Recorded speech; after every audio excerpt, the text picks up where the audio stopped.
Hey guys, we're talking handstand push-up today, and we're here with GMoney to go over some stuff. Yep. He'll be the talker, I'll be the doer. What are we starting with? We're going to start with the protracted push-up. Well, firstly, what's like the preface of this handstand push-up? So it's people that want to handstand push-up, but can't handstand and are maybe not that strong yet? Yeah, so if you don't necessarily have the skill component of the handstand, you could still work with some of the prerequisitory strength drills to prepare yourself. So while you're working on the handstand and maybe the skill component of balancing in the handstand, you could still get stronger in the necessary muscles. So the reason we want to learn how to perform a push-up while maintaining protraction of the scapula is this sets us in a more stable base to perform a handstand push-up. So what's protraction for those that aren't familiar? Protraction is... What do I do? Not this. So with protraction, get up into a normal push-up position, stop pumping the ground. Okay. We're gonna push the rib cage back, so away from into my hand, while the scapula moves around the rib cage. Okay.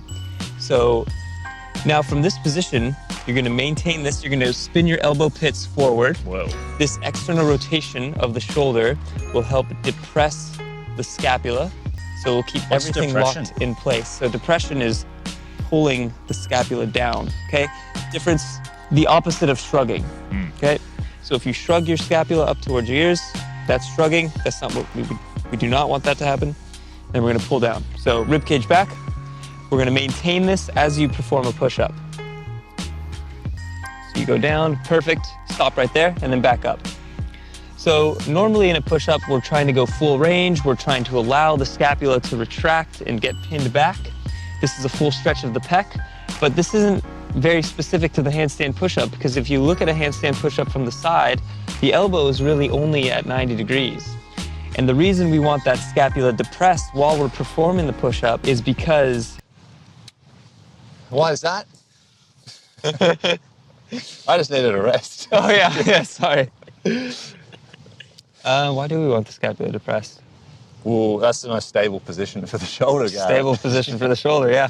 So why we want the scapula depressed is it's going to provide the most stable base for the shoulder to press from. We won't lose balance that way. So Tyson's had his rest. Let's go through a couple reps here.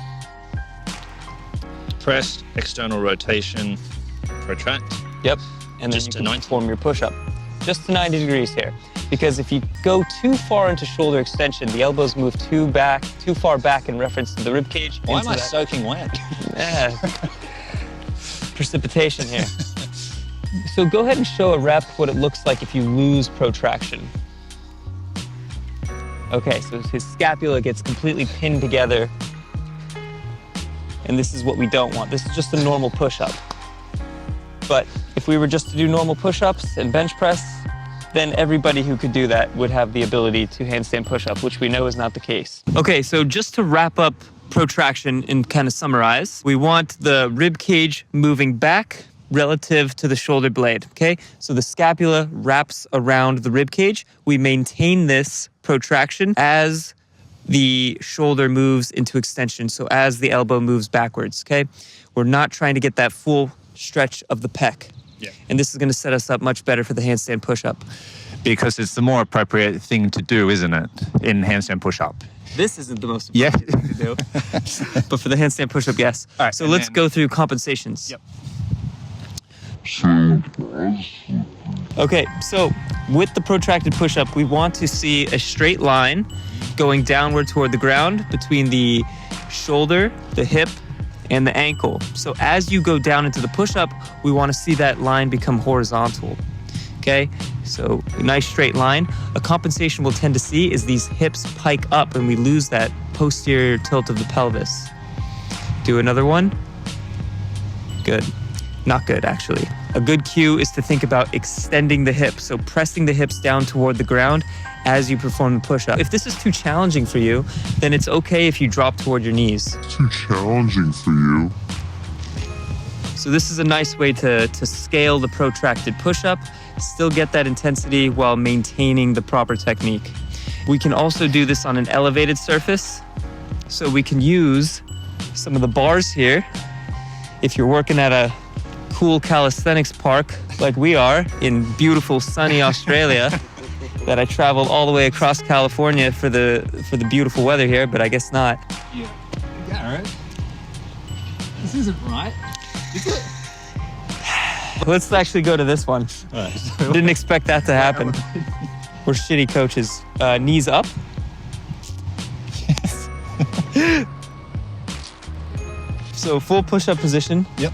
Stop messing around. We're trying to build you a handstand push-up. Yeah, sorry. All right, so perfect. Just go through the same cues, protracted scapula, and good push-up, good hip alignment here. So just elevating the hands is a good way to decrease that overall intensity to make the movement a little bit more effective. Yeah. Make sure you're using a bar that doesn't allow you to smash your chin. Yeah, that caught me off guard. It did. Yeah. I wasn't expecting that. No. So once you've mastered the protracted push-up, we can now integrate this into a more specific form of a push-up, a more vertical push. I have a question. Okay, fine. If the compensation over there is piking the hips, but a progression coming up is piking, like a pike handstand push-up, Yep. why is it bad that I pike the hips there, but then I want to pike the hips in the upcoming exercise? Because you'll see in the upcoming exercise, we still want to maintain the push through the shoulders and we don't want any hip compensation. Right. So we're just trying to perform the push-up without any hip compensation. Right. And we're educating that in a more horizontal push so we can integrate it into a more vertical push. So let's go through the pike push-up with feet on the floor. Hey, my P-bar's broken. What the fuck, Garrett? Well, we could probably fix it by just inserting that right back in there. Oh, yeah. So the pike push-up. What's a pike?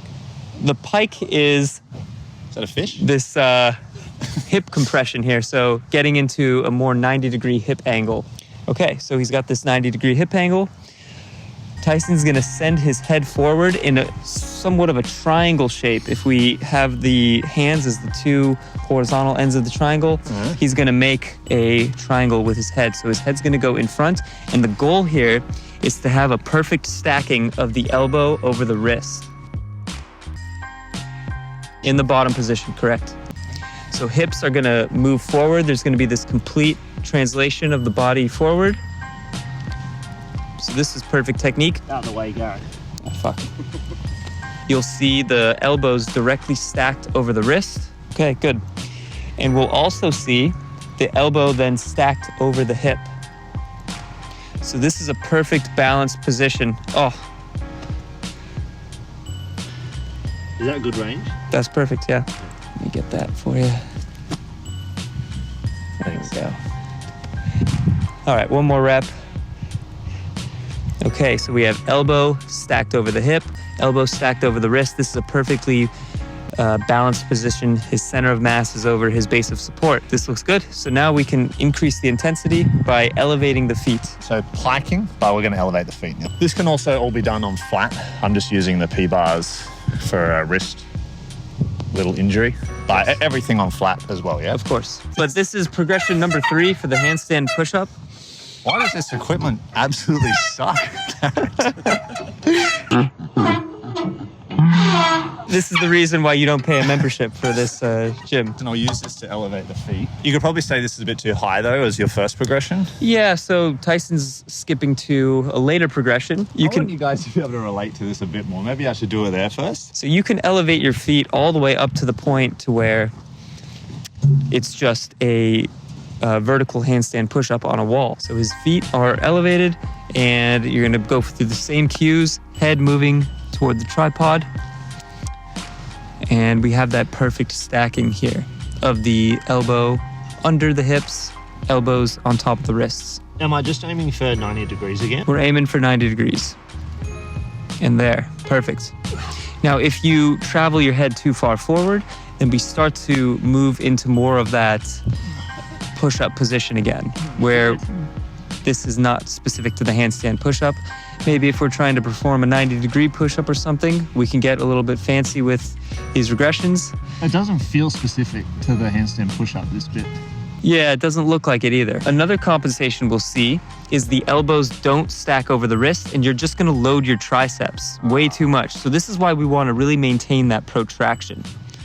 You mean like that? Yeah, so the head is moving directly in between the hands. The elbows shoot way far back. If you do this in an actual handstand push-up, you probably won't get up. But if you could do it, you'd probably be applauded as well. So that is insanely strong to just Exactly. load your triceps. Yes, exactly. Could actually be a good body weight progression for tricep hypertrophy. Yeah. Maybe. Next is just continuing to elevate the feet until you're at a 90 degree. So yes, until your hips and your feet are in line with your shoulders. So basically a complete vertical position with your feet on the wall. This is called a Pike stand, purely built for handstand push-up.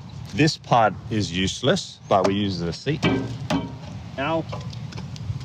This variation, Tyson's legs are set up in kind of an L-sit, so a vertical L-sit. So this is going to make the position much heavier on the shoulders because the weight of his feet want to push him back. Same cues apply here. Elbow pits turned forward, scapula depressed as you go down into the push-up. Very nice. Center of mass stays stacked over the base of support. Head moving just far enough to where the elbow stays stacked over the belly button. Any tips on someone with tight hamstrings that is So, strong yes. enough but couldn't get to that position? Apart from loosen up your damn hamstrings. You could add a soft knee bend because we just want that hip flexion component. We don't need to worry about the hamstring lengthening there. So don't have to go all the way to a tuck variation. You can just bend the legs a bit. Just a slight knee bend. Okay. Yep. The members at the gym will be cursing me. I've been like straight leg or tuck. Yeah, just a slight knee bend You is could fine. bend the knees? Yes, you can. You jerk? Now we could just go into a directly vertical position. You want to do it? Where? I'll give it a go. Where do we do it? Just on the pole? Oh, you mean still use the wall as assistance? Well, this Say- honestly, this was going to be the end of it. Well, I'm going to carry it on. Okay, okay. Too, man. Banana back. I can do a banana back. You could do a banana back. Last progression here is a chest to wall facing handstand push-up. Tyson's gonna show a very banana backed handstand on the way back up. And this is gonna demonstrate why we wanna maintain these strong cues in the more regressed versions, because now we're getting to the most specific variation of the handstand push-up. So notice for him to get his body weight back up the wall, he's just kind of pulling himself back up with his lumbar spine and using a little bit of momentum. So if you stay strong here, keep that posterior pelvic tilt. Good. Keep that strong protraction of the scapula. You could tell that's much harder than compared to using that momentum. And if we're using the handstand push-up to actually build the delts, build up the serratus, build up the pecs, then we want to try to use as much of those muscles to get the concentric activity. Right. And we don't want to just use the back and momentum. I'm interested in knowing this from your perspective, is if I went freestanding and I could do a handstand push-up, but I noticed some banana backing in my concentric, should I regress? Or like what level of arching, I guess, is acceptable to still be training your freestanding? Just know that the freestanding version is a skill.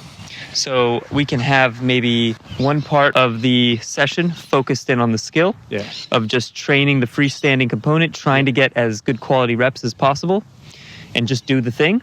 And then your accessory work should be focused on a regressed variation to where you can maintain all of the necessary cues. So you would do skill at the start of a training session. Maybe there's some compensations and stuff, but as long as you're aware and keep working on it. Yep. And then afterwards you can focus more on the strength side and regress it to like a pike or against the wall. Sure. And really hone in on getting some volume in. Yes. Yeah. And it could be done in the same session, or you can have one session focused more on the skill component. Yeah. You could have one session focused more on just the general capacities and more technique. I guess cool down. Would you do cool down here for shoulders? This is an appropriate cool down, yes, and a good way to just accumulate a lot of good quality volume. Do you want to show or do you want me to do it? Since you already wet your pants earlier, I'll let you get on there. So through. it's really important here to maintain proper protraction. There we go. And now I want you to just pump out a lot of reps. Protraction, Garrett. It looks very much like a handstand push-up in my opinion. So this would be, you do that to get the last bit of volume in.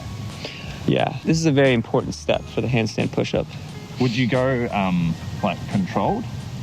Or You could like, do some end range slow controlled partials like this, but when you do your first freestanding handstand push up, it's going to be a little bit ballistic. So you should. Oh, Is that right? the breathing is very on point. Yes, I think that looks good. That looks good. cooling down with any equipment you've got available to you to press and replicate. Thanks, Garrett. You're welcome.